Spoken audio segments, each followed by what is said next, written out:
What we're going to be doing today is talking about the history of iridology. And we're going to be looking at not just the history, but as we do the history, then we're going to lead into some of the myths and fables. And I want you to listen carefully as we're talking about the history of this to see if you can see where some of the myths and fables have come from. Okay, so here we are. Welcome. And thank you for those of you who have dropped comments in the chat box already.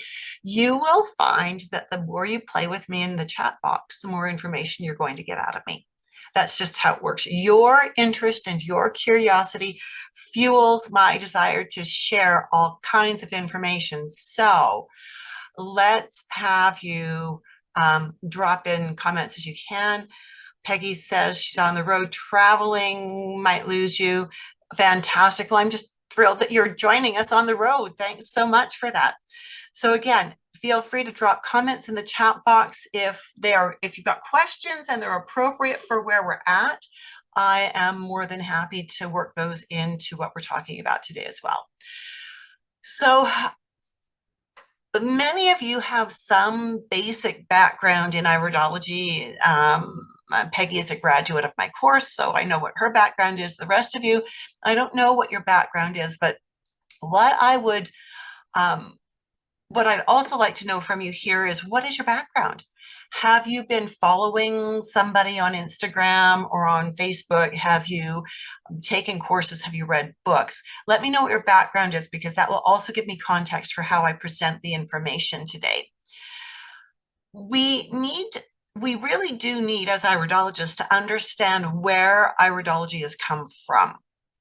Right? We need to know the history. And isn't that so important? Because if we don't know the history, we really don't have context for what we're learning.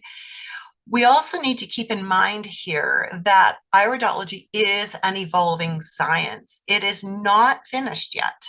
I've been an iridologist for over 4 decades, and I have seen so many changes because of the ongoing research. Things that I originally learned in the early 1980s were wrong. They were just plain wrong. And so we are going to really be looking at how things have changed, and we're going to be talking about, again, where it started and where it's gone. All right. So it's really important for us to remember that there are a lot of iridologists and even iridology instructors who are working and teaching from old information. I'm not sounding harsh with that, and but I am saying that in order to do this well, you really do need to keep current. You need to be up on the latest research. Do you agree with me that using outdated information is not helpful, and that using current information would be a better option? Peggy is saying yes. Thanks, Peg. Thanks, Peg. Okay. And Cindy is agreeing, and Gina says absolutely. So good. So good. So those of you who have, and some of you dropped comments about who you've been following, and as we go through today, you might see some things that really contradict things that you've already learned. And it might make you a little uncomfortable. It might feel a little icky, squishy. And you may need to sit with that for a bit to figure out, are you in a time and space to actually be prepared to move forward, right? It's an important realization. I know when I first realized that what I had learned was incorrect, and that there was some errors and some faults in it, I was very happy to find a different way, a better way, a more researched way of doing things. And so for me, it wasn't difficult to give up the old, but I know for some people it is very difficult to give up the old. By way of introduction, my name is Judith Cobb. You probably already know that. And I know I've met many of you face to face, some of you just recently at the Alberta Herb Gathering, which was such a delightful event. I am an IPA certified level 3 instructor. And you'll notice on these badges, it only says 2022 to 2024. We get new badges every 2 years when we upgrade. So I've been a certified instructor with IPA since 2017. And I've been teaching iridology for a lot longer than that because I've been a certified iridologist in the constitutional style through the original organization that has evolved into IPA since 1993.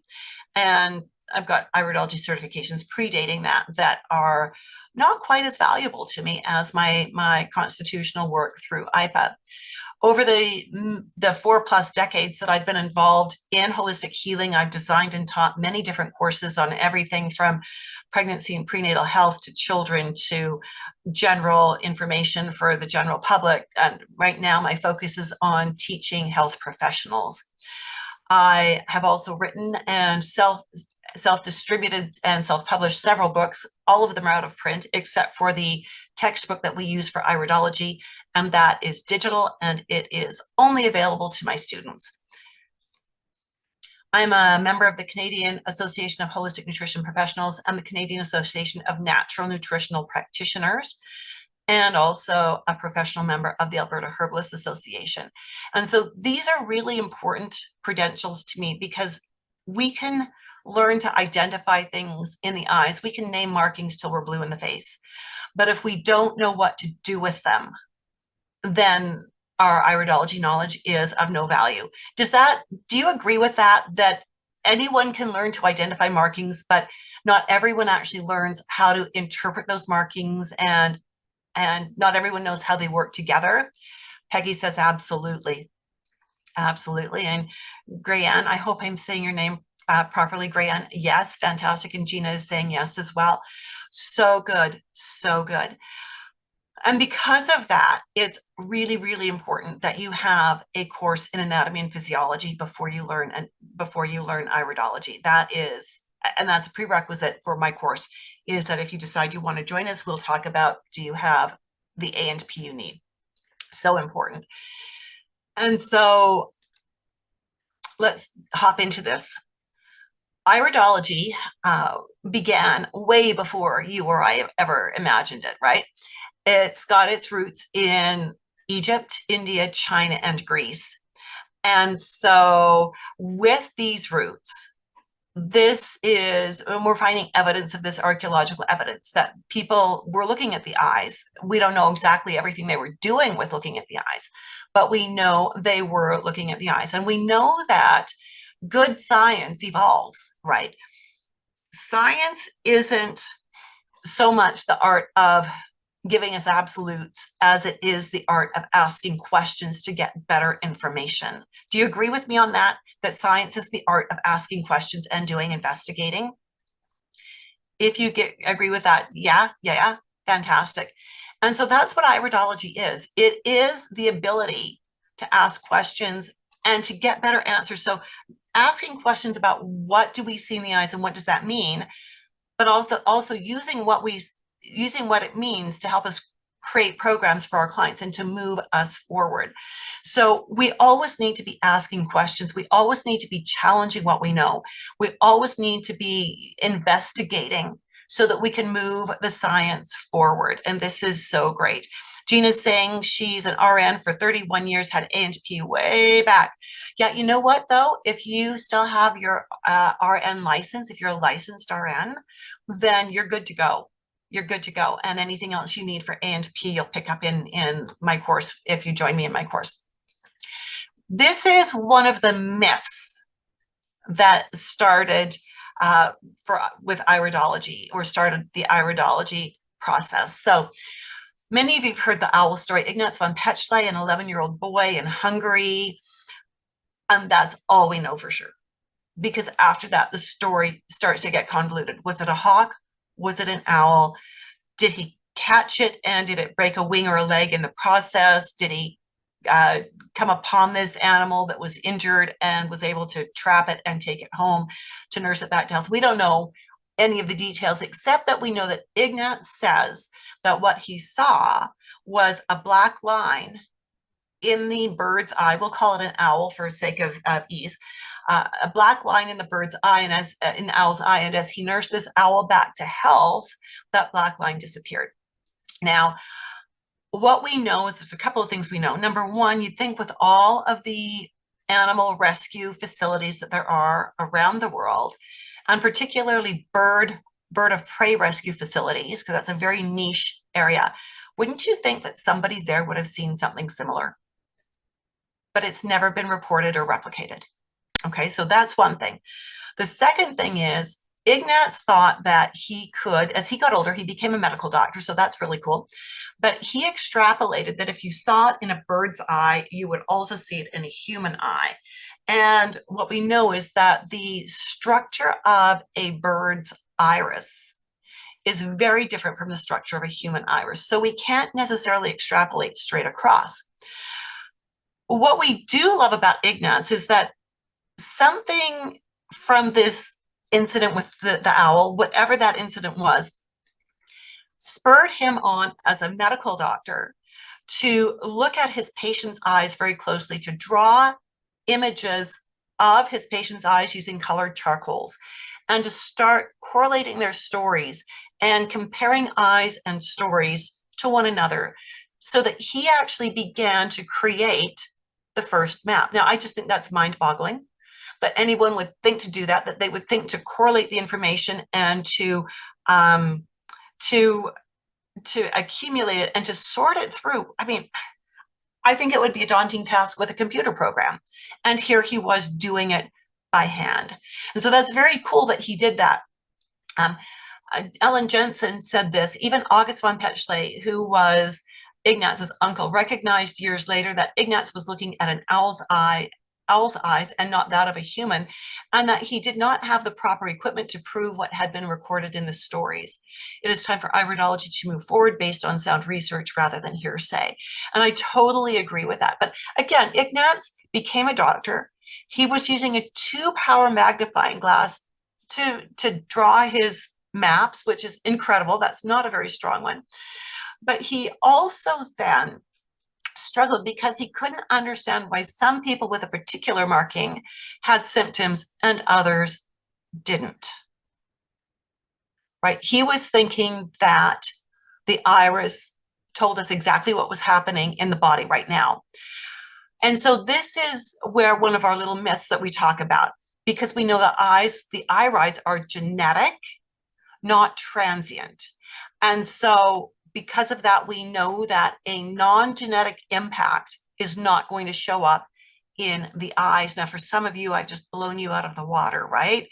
Some of you have seen people on Facebook talking about how eyes change because you do special diets or take special herbs. We'll talk about that some more in a few minutes. Then we have Pastor Neil Liljeqvist in Stockholm, Sweden. He correctly identified that the density of the fiber in the iris, so how many fibers per square inch, and these aren't really fibers, we just call them that because we're lazy. How many fibers per square inch determines how resilient the body is. So when we have a high thread count versus a patchier lower thread count, the high thread count is going to have a body that is more able to resist disease, is more able to recover more easily after a trauma or an illness. What we also know, though, is that these people tend to overdo it. They think they're made of steel, that they are bulletproof, that they can do anything. And so they party hard, they live hard, they don't often take good care of themselves. And then when they turn 50, they wonder why things are falling apart. And that is because, well, even a resilient and strong body will break down if it is not well cared for. Now, Pastor Liljeqvist felt that the eyes would change due to toxic exposure like medications. Now, have you heard that before in some places where they would say that this kind of a mark is because of a toxic exposure?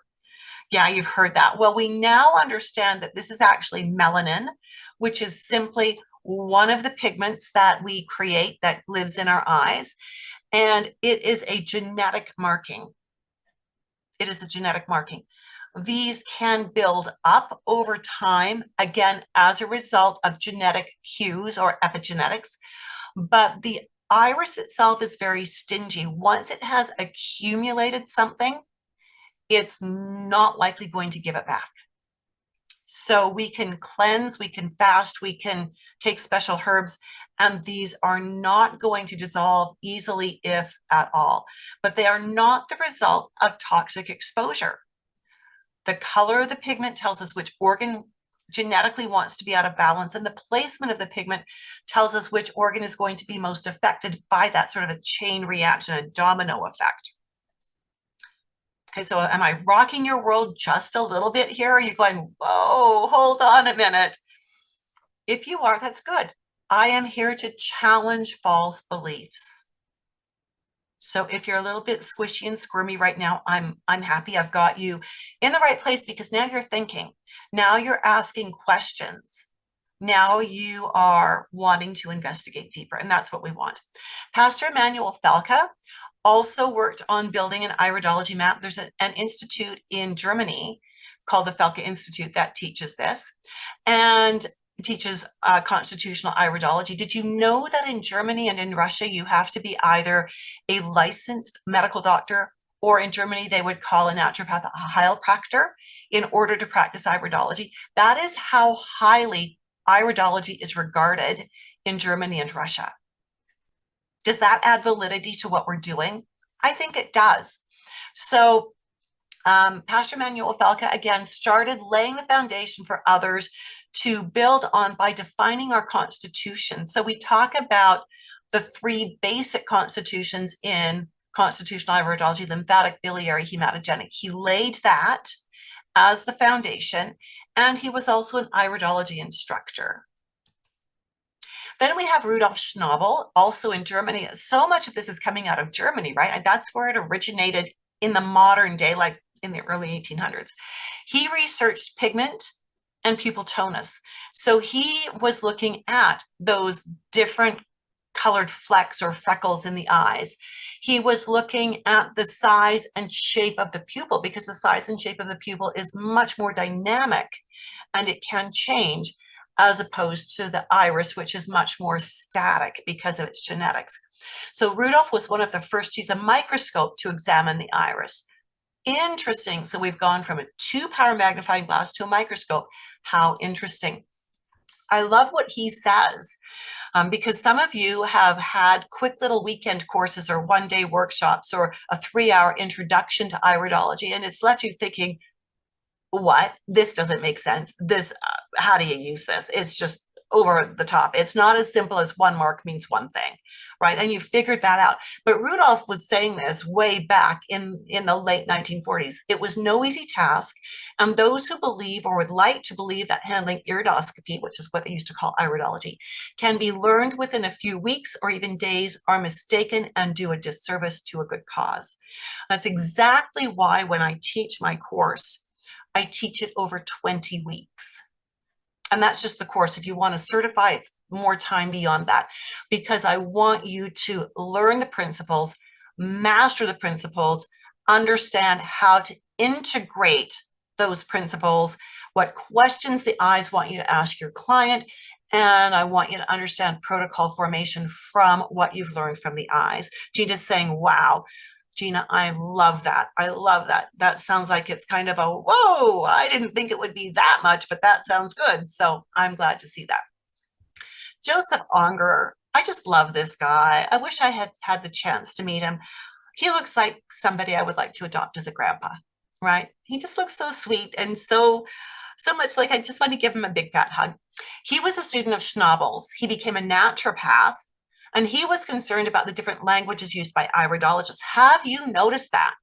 You watch one person talking about iridology and they're using a particular vocabulary. You watch the next person, they're using a different vocabulary to describe what you think might be the same markings. And then the third person has an entirely different vocabulary. It's like we're all speaking different languages, right? Rudolf wanted to unify that. But that would imply then that not just the words are different, but the meanings for the words are different. A Jensenian iridologist would call a closed shape in an eye a lacuna, a lesion. A constitutional iridologist will call it a lacuna, right? And while they look like they're the same marking, the understanding of the markings is quite different, right? And so this is really important. We not only need to unify the language, we need to unify the principles of iridology. Unger knew that students were reading books and accepting the printed word about iridology before adequate research was completed. People were publishing books left, right, and center in the in the 60s and early 70s and early 80s. And they were just publishing based on very limited experience, or they were publishing based on what they had been taught, but they hadn't actually practiced it. And lots of people were picking up those books and reading them and saying, oh, this is absolutely true. Like, don't believe everything you read, folks. Just saying, right? Joseph instead refused to publish his work until it had been analyzed and reviewed by professional peers. And I love it. Gina's saying she walked away from iridology because of the confusion with the languages. Thank you for sharing that, Gina. Joseph Deck. I think he looks like a 1950s movie star. Like, he should be right up there with Cary Grant, right? And just, okay, I'm a Cary Grant fan. And so he was a dedicated iridology researcher, and he pioneered using photography, which we now do. We now, professional iridologists typically own a camera that has a proper setup for doing photography of the irides. And now we include the sclera as well. And he was also an instructor. Theodor Kriege, 1900s in Germany. I hope that a later generation will succeed in establishing a single uniform system in spite of zealous efforts. These have so far not succeeded. Kriege was a student of Unger, Deck, and Schnabel. And he felt that the iridology was an amazing assessment tool, and that it should be used to confirm what we learned from other assessment tools. So things like urine analysis or hand analysis or fingernail or tongue or feces, that it should be kind of the linchpin that pulled the entire analysis together. And again, he wanted to see it come together. He wanted to see it work, for us to get it together, rake it all into one pile, right? Then we have Bernard Jensen. Everyone's probably heard of Bernard Jensen. He's another fellow. I've had the opportunity to meet him, that as in he was here in Canada, in Western Canada, teaching, but at the time I had young children and I was unavailable. It was just out of reach for me to get to where he was teaching, which made me sad. And so Bernard Jensen, we revere Bernard Jensen. He single-handedly kept iridology alive in North America during the Cold War years, because you notice all those other researchers were from Germany and Hungary and places where information was not being allowed to come out of during those Cold War years. And so Jensen had what he had. We now know a lot of it was not great.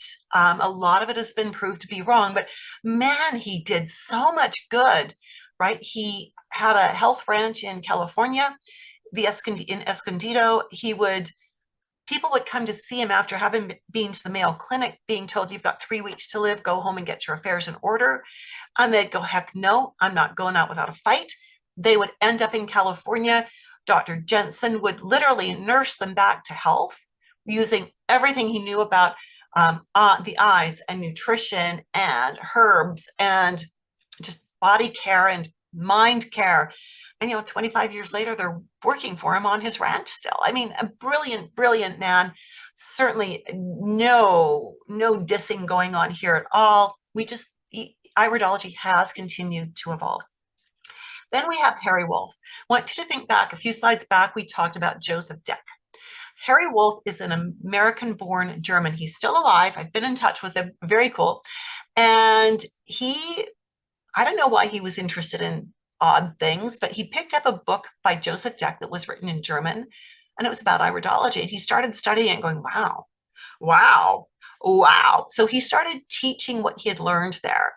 And then he partnered up with Bill Caradonna, who at the time was a registered pharmacist. And they started teaching this form of iridology all over North America at little health fairs and wherever they could get an audience. Then they decided that they needed to pump it up from there and create a not-for-profit organization. Bill went on to become a naturopath. He's now a very busy naturopath in Seattle. And that was the beginning. Their work started out as the National Iridology Research Association, which has evolved to become the International Iridology Practitioners Association.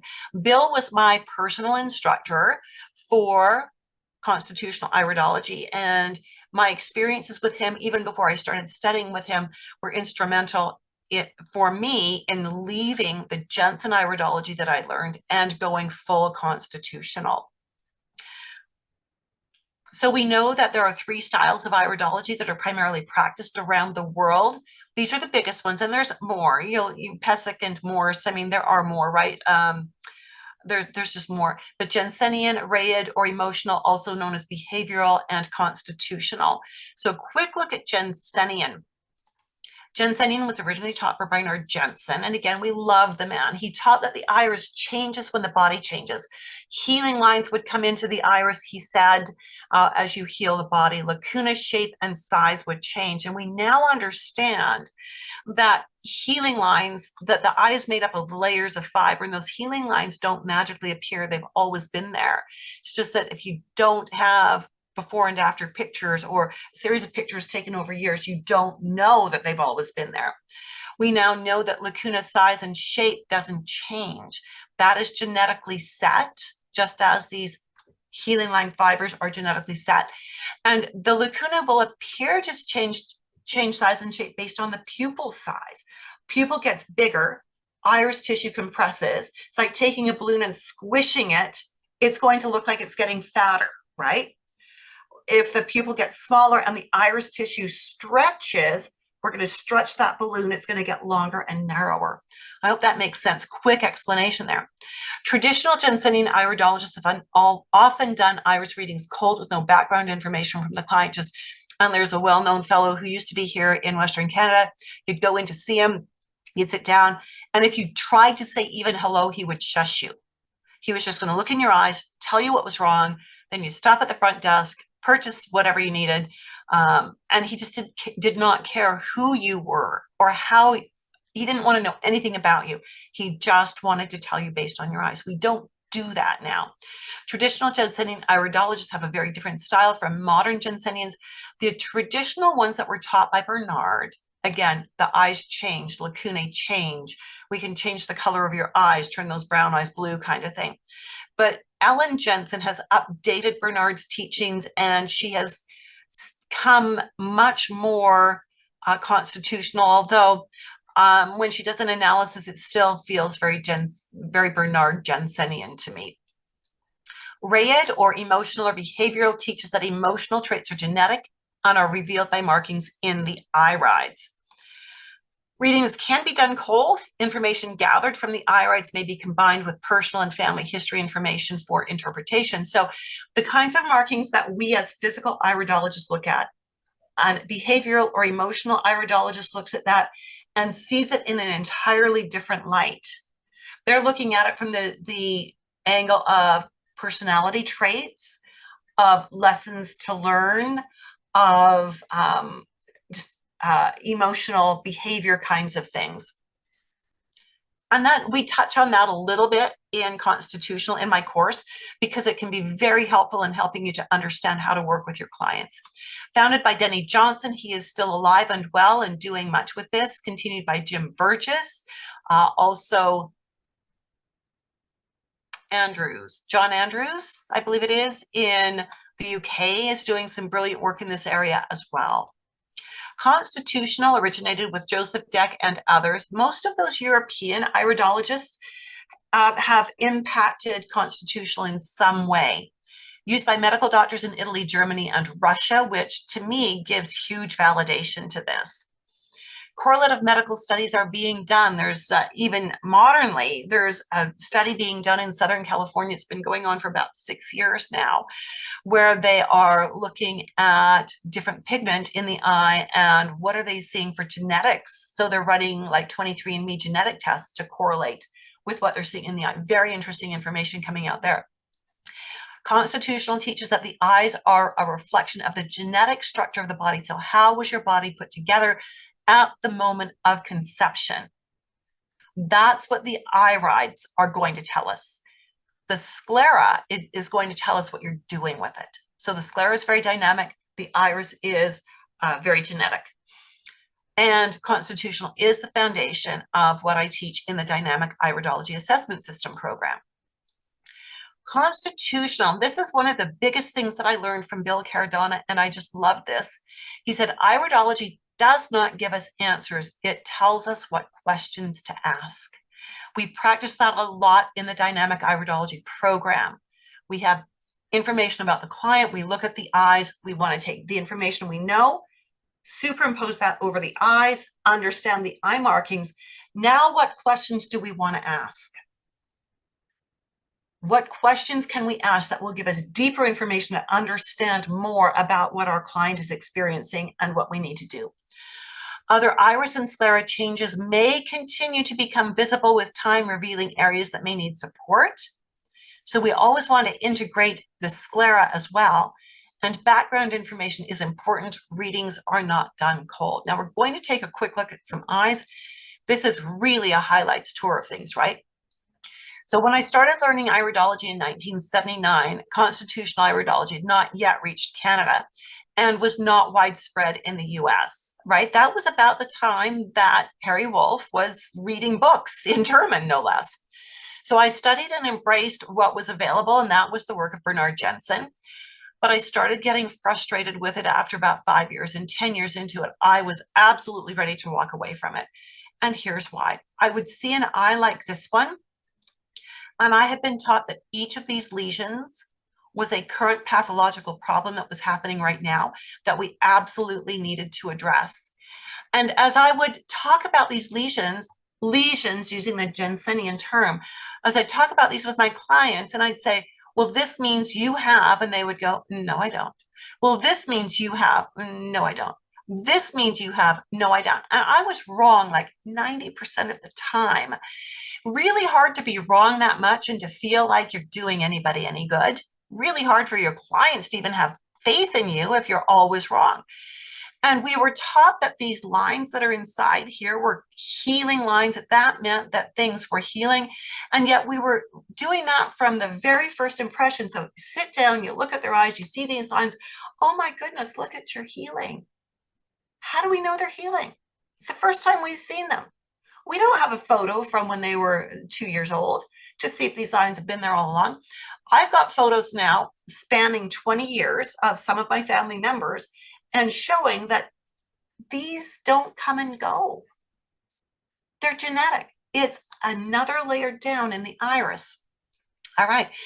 And so, and we were taught that if we did enough of the right kinds of diet work, enough of the right herbs, that these would change, that they would get smaller, that they would go away. No one talked about pupil size. No one. So in constitutional, by contrast, we know that lacunae are inherited. These are passed down from the generation. So the question we would ask for these is not, do you have a problem here? It's, is there a personal or family history of anything in this area? Right? But when we see so many of them in the eye, we're maybe not going to keep asking that question because we want to look at these cumulatively together. What do they mean together, not necessarily individually? So lacunae are inherited. They show areas that may have challenges at some point in time, but not a guarantee. Maybe this person is doing things that are absolutely spot on, and they're treating their body with love, and it's working really well for them. And that's cool if they are. What we know is this person has a significant risk of endocrine imbalance. So we want to come at it from that broad place, not from a place of specifics. And we want to know, what is the client currently doing for their health? If they're on track, our job is to explain how these work together and encourage them to stay on track, to commend them for the good work they're doing. If their symptoms tell us that their endocrine is out of balance, then it's our job to begin educating and coaching them to do things that will bring them back into balance. So for those of you that have had a taste of iridology somewhere else, what are you thinking here? How is this feeling? I'd love to see some comments. We're going to keep moving on while you give us that. In many styles of iridology, and I know Robert Morris is one for this, they would say this is an eye that is toxic that needs to be cleansed. And I would say, no, this is the eye of a person who had a true blue-eyed parent and a true brown-eyed parent. And what that actually does is it's not going to be that we're going to put this person through cleanses and fasting and herbal programs to try to turn these eyes blue, to try to get rid of all the color in here. Instead, we are going to be looking here and saying, what do these colors teach us? And I'm going to tell you too, photography makes a huge difference. I've got a beautiful iridology camera, and just by changing one setting, I can make these eyes look bluer. Then if I wanted to upload this into a Photoshop type program, I could make them look even bluer. I could produce what looks like before and after photos, right? I could have one that looks like this and say that's before, and then do the Photoshop one and say this is after. Look at the improvement, look at the change. But they were taken 5 minutes apart. I just Photoshopped them. And I know there was an author many years ago who actually used color filters to generate her after photos, because she said, well, we know how they're going to change, but I've got a print deadline to meet. So that is scary to know that that can be done, right? And Grayanne is saying, great to know that, as that's what her parents' eyes were, true blue and true brown, and what a relief to know. Yeah, so Grayanne, don't spend your life cleansing to try to change your eye color. Your eyes, if they look like this, are absolutely beautiful. The colors do give us information about where you're more likely to run into imbalances, and those would be the questions we would talk about in a consultation, right? But we wouldn't be trying to change your eye color. So, print photos just as bad, because the brand of your film, the brand of the print paper would all alter the output. And so we couldn't use photos as before and after. So as my frustration grew and I was getting ready to leave iridology, that's when I got to learn constitutional. And I'm so grateful I did. Bill Cardano was my original teacher, but the first person I heard about constitutional from was actually at the Alberta Herb Gathering last week, and I got to meet him face to face for the first time. It was so cool.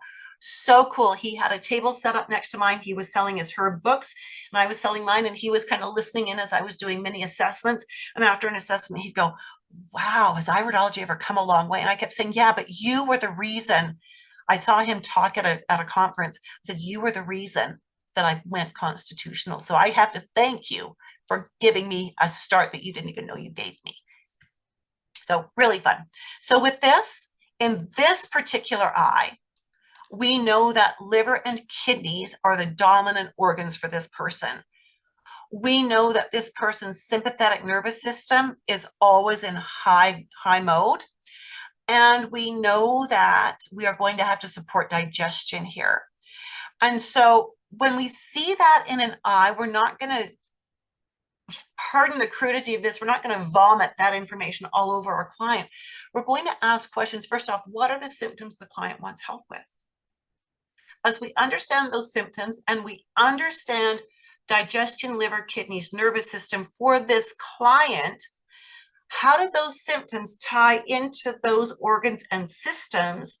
What questions do we now need to ask to help us drill down to understand what our starting point is?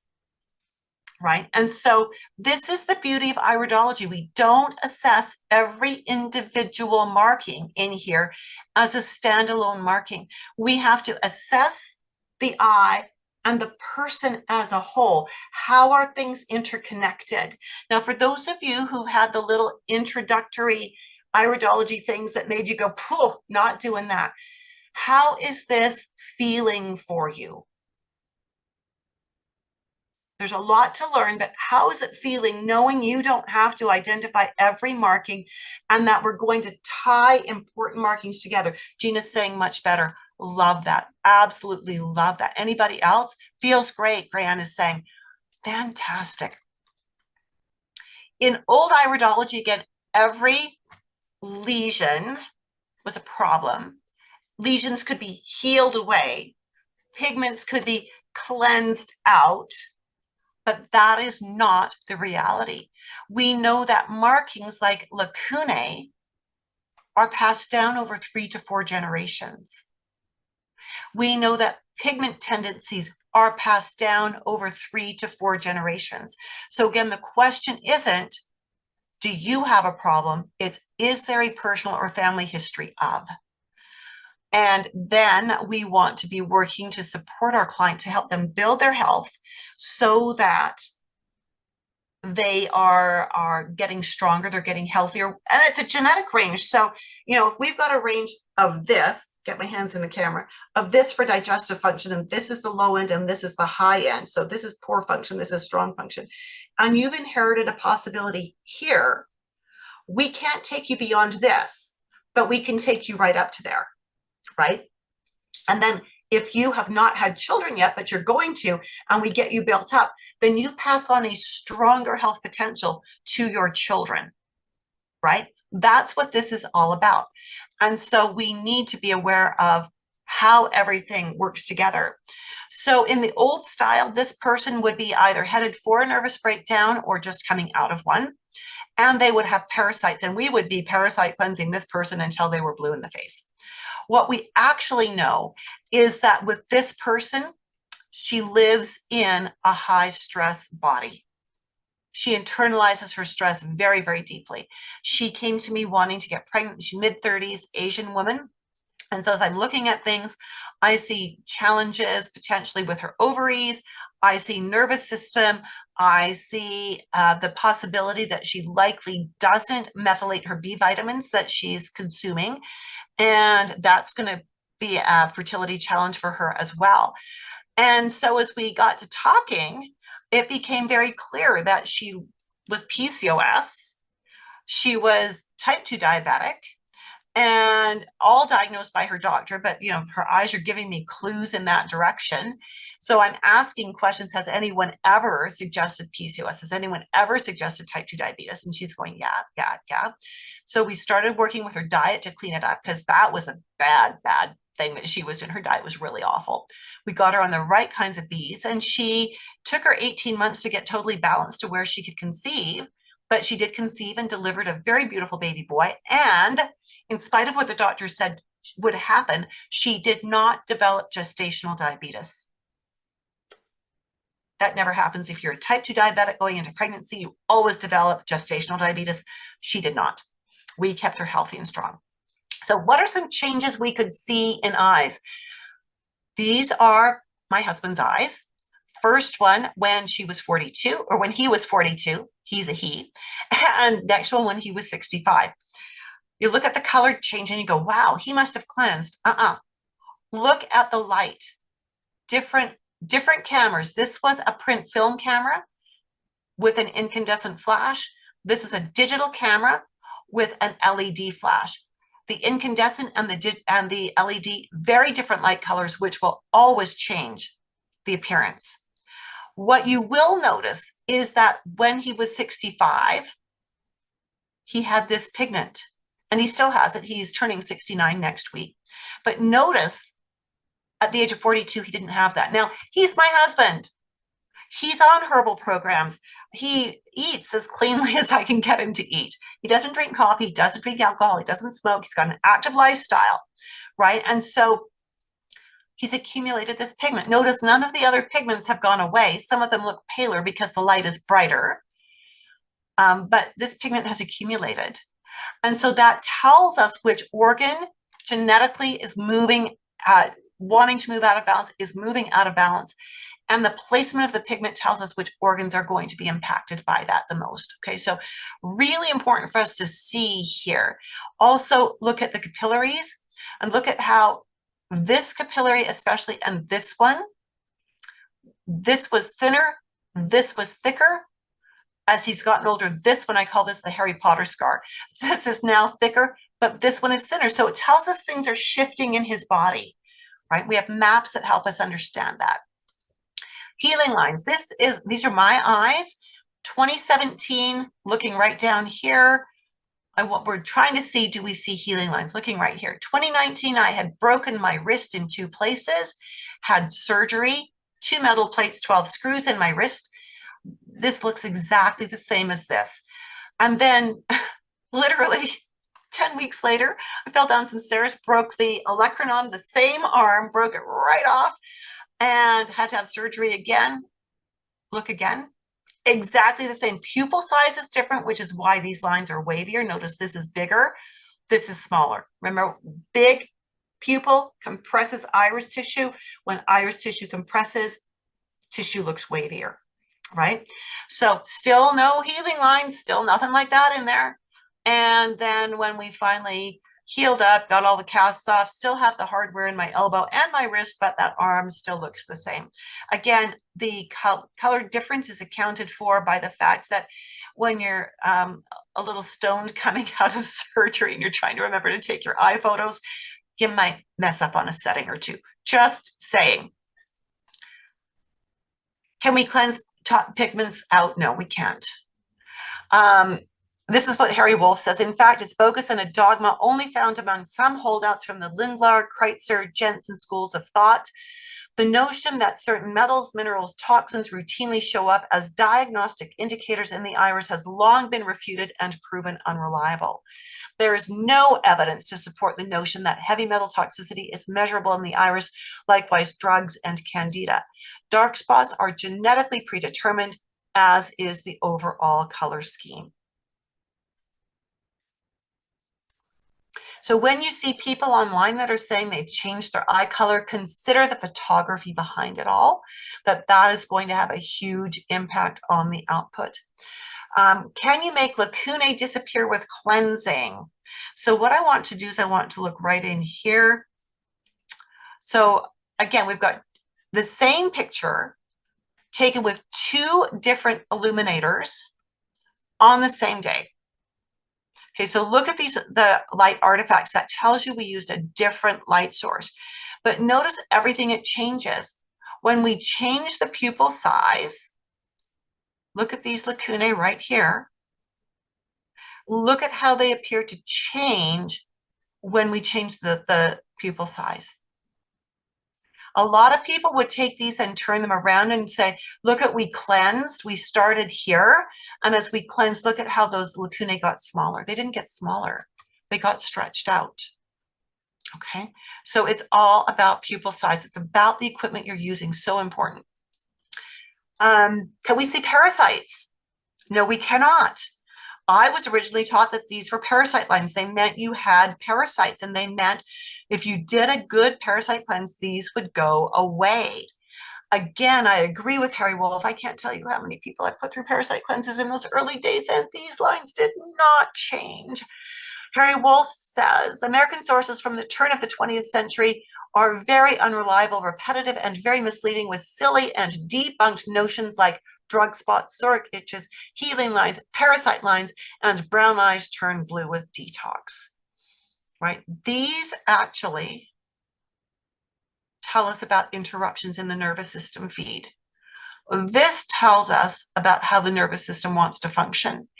And so when we see these and these together, they give us a very clear story of how this person manages stress and what we want to do, how we want to teach them to manage their stress. So which iridology chart is correct? You're going to see, this is the chart that I've designed. It's based on the work of Bill Cardona, very, very, very much about constitution. And with this, what we want to note is that there's a lot of empty spaces. If you've seen a Jensenian chart, every space is filled in because they've got everything on here, including things that don't affect the metabolism of the body. So, you know, if you're intrigued by this, I'm just going to give you this here. I am going to invite you, put a link in the chat box. Go ahead and download this iridology map. We have done a little tweaking since this one, tiny bit of upgrade, but not a lot. So it's a good basic thing. And again, we are looking at organs that affect metabolism in one way or another. Your knee doesn't really affect metabolism unless you've got cancer. right? Your pinky finger doesn't, your earlobe doesn't. So we don't work with those kinds of things as a first answer, and that's for sure. So grab that link from the chat box and download this. An extra question: is brown pigment in a blue eye an indication of toxicity? Is yellow pigment an indication of sulfur buildup? No, no, no, no, no, no, no, no. Just like Harry Wolf said, no, no, no. The color tells us which organ genetically wants to be out of balance. The placement tells us where it's going to have an impact. So when we see a lot of brown in an eye, it tells us a lot of organs are going to be impacted. And so we need to come back to that organ of origin and work with it first. Is white in a blue iris an indication of scarring or stagnant lymph? Absolutely not. Because that would suggest that the eyes are dynamic, that by doing something that is non-genetic, that your eyes will change. You saw with my broken arm, and I know a case study of one is not really a scientific study. I totally get it. But I do another webinar where we look at a lot of people who've had breaks and surgeries, and we've got before and after photos, and there's no indication the iris has not changed at all. So the white clouding that we sometimes see, even these little conglomerations here and little bits in here, not the result of drinking too much milk, right? That's ludicrous. So this is genetic. This is all genetic. And it tells us what would happen. This does suggest what would happen if this person did drink a lot of milk, but it isn't caused by drinking a lot of milk. Some people feel like they can learn everything they need to know about iridology from books and YouTube videos. So if by everything you mean 1 mark equals 1 problem, then yeah, you probably can. But you're going to learn iridology at a very shallow level, at a level that I would call a party game level, kind of like a sleight of hand thing. If, on the other hand, what you want to learn is iridology at a professional level, one that teaches you how to think through what you're seeing in an eye, one that teaches you how to assess an eye based on an individual client, not on a cookie cutter program, then you probably want something different, and you're not going to learn all of those nuances from books and videos. So can we then diagnose diseases using iridology? And the answer is no, you can't. If you're a licensed medical practitioner, you might use iridology as an adjunct to create a diagnosis, but we don't diagnose diseases because the eyes don't give us disease names. They show us where strengths and weaknesses are. They give us an understanding of how the body functions. And that's very different from how I learned it in the early 1980s. We were diagnosing left, right, and center. Oh my goodness. Now, again, we know that iridology is not a diagnostic tool. It's an assessment tool. And it helps us to gain an understanding of the blueprint of the body, including tendencies towards illness patterns or the assessment of resiliency and resistance against negative influences. But diagnosing the presence or status of an illness or disease is never appropriate. So this is really important, really important. So some questions you might have: how long does it take to learn iridology? Can you earn a living with iridology? And I found a course that is taught from books and videos. Good enough? Well, how long does it take to learn iridology? I'm still learning. Just saying. But to learn it at a professional level where you can use it in a clinical setting, I suggest takes at least 20 weeks to get the classroom content under your belt, and then more time after that to become really professional. But that doesn't mean that you are going to have to wait until you finish learning and certifying to use it. I actually encourage my students to start practicing what they're learning by the end of the 2nd class. Can you earn a living with iridology? Not by itself.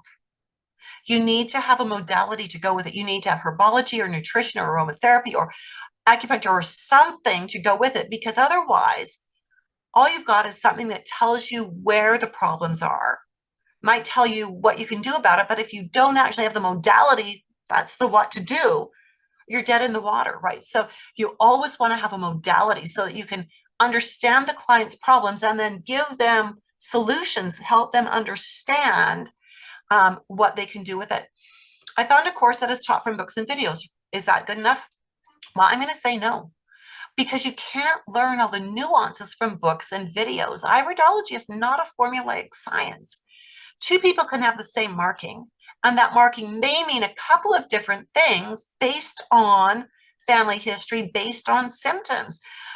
So you have to know what else to look for and what questions to ask to assess those markings and to make recommendations. So a live instruction situation is best, where you can ask questions and have dialogue. So quick introduction, Dynamic Iridology Assessment System is the only live, online, fully mentored course for nutritionists, herbalists, and naturopaths, registered nurses who want to go functional, LPNs who want to go functional, physical therapists who want to add another layer to what they do. But this helps you to streamline your client work without sacrificing client care. So you can actually get your assessments and your protocols created when you are with your client, not as homework for you. So really important. We want to create client compliance. We want programs our clients can do. We want to create long-term success for our clients, and we want long-term retention for our clients. Seeing your client twice doesn't help the client. Like, wants to figure out what's wrong and wants to deliver a program. That's not going to help your client in the long run. You're going to give them way too much information. They're not going to know how to apply that. They're going to quit. It's not a good business model either, because if they quit, they're not going to tell people about you. They're not going to send you their friends, right? So you want a business model that helps them build their health step by step in manageable steps, so they see clearly the progress. Then they're going to talk about you. They're going to say great things. They're going to do your advertising. They're getting results. They're getting kit, leather, glove care, and your business is building. So next course start date is November 1st. And if you are interested in that, if you would like to have a chat with me to talk about this, to see whether it's a good fit for you, then I would encourage you, use the link I've just posted in the chat box to book a time to chat with us. Now, the only prerequisite is you have to have a college level anatomy and physiology course under your belt. And I don't care when you've had it, you have to have it. Okay, but it has to be college level, not high school. So I love this, what Peggy said. She said,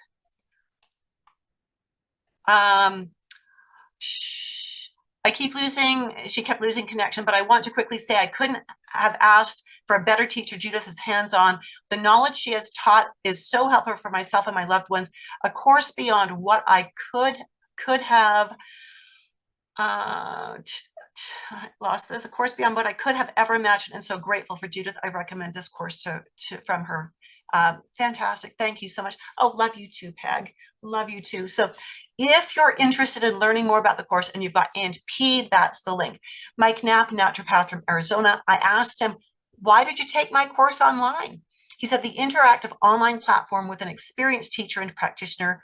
You said the fundamentals of iridology could be learned in this format, and that's what was delivered, plus a lot more on how to integrate it directly into current practice. I'm very happy with the training, so thank you. And he is constantly working at integrating it. So here we go again.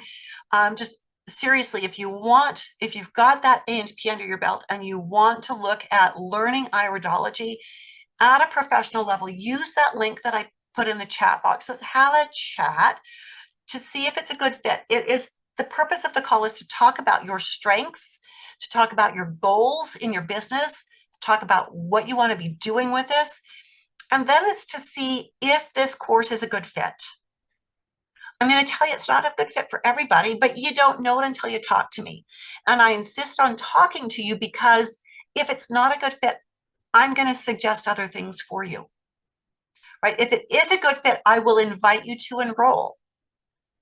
Maybe there's something else you need to do in the meantime, and I'll invite you to pursue that. And I'll touch base with you periodically to see how you're doing with it, to get you to come back to take the course at some point in time. But the goal of this call is not for me to strong arm you into anything.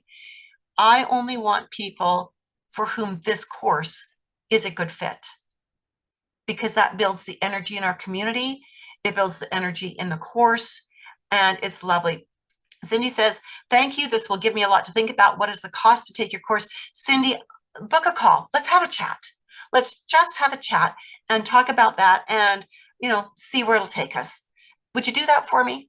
Um, and if it's a good fit, then we'll invite you. So with that, my friends, I must scoot. One of the things I also believe in is doing a lot of mentoring with my students. I've got a mentorship call coming up in 1 minute with one of my students. So I thank you so much for being here and would love to speak with you. So schedule a Zoom call and love, love, love to chat with you real soon to see if this is a fit. And if it's not, again, I love you and we'll send you in the right direction. Have a great day. We'll talk to you soon. Bye for now.